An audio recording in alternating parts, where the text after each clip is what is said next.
Hello. नमस्कार friends.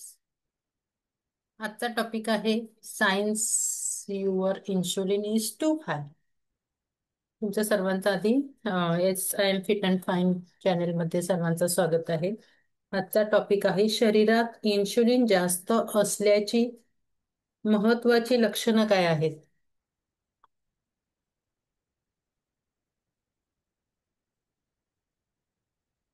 पहिलं तर बेली फॅट म्हणजे पोट असं पुढे नगारासारखं दिसतं.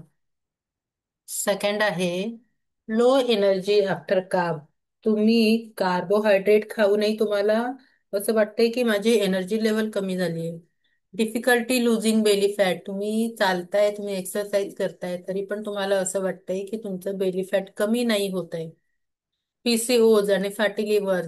जेव्हा तुम्हाला असं वाटतं की तुम्हाला फॅटी लिव्हर म्हणजे जेव्हा इन्व्हेस्टिगेशन करता तेव्हा फॅटी लिव्हर आहे असं वाटतंय किंवा पीसीओडी आहेत, पीसीओज आहेत. Frequent hunger and craving. तुम्हाला वारंवार असं अन्न जेवल्यावर थोड्याच वेळात परत खाण्याची इच्छा होते आहे, सतत भूक लागते आहे.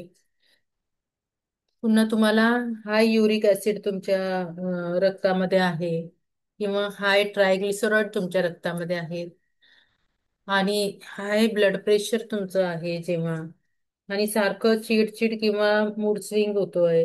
साखरेतील चढ उतारामुळे हे मानसिक अस्थिरता होतेच. आणि ब्रेन फॉग होतोय, एकाग्रतेचा अभाव आहे. डोळ्यांखाली काळी वर्तुळं, मुरुम किंवा त्वचा काळसर होणे, हे सगळी इन्शुलिन वाढण्याची लक्षणं आहेत. आणि असं दिवसा पण तुम्हाला झोप येते, उत्साह नाही वाटत किंवा गोड खाण्याची सारखी इच्छा होते. वजन कमी होते. तुमचं डाएट आणि व्यायाम करत असलं तरी तुमच्या पोटावरची चरबी वाढते आणि वजन कमी होत नाहीये. फास्टिंग ब्लड शुगर नॉर्मल असूनही तुमचं इन्शुलिन जास्त असतंय. अशा वेळेस तुमची ब्लड शुगर, तुमच्या रक्तात इन्शुलिन, शरीरात इन्शुलिन असणं हे डायबिटीजचं पूर्वसंकट आहे. याकडे वेळेत लक्ष दिलं नाही तर टाईप 2 डायबिटीज, पीसीओज, वजन वाढ आणि हार्मोनल असंतुलन हे होण्याचे चान्सेस जास्त असतात.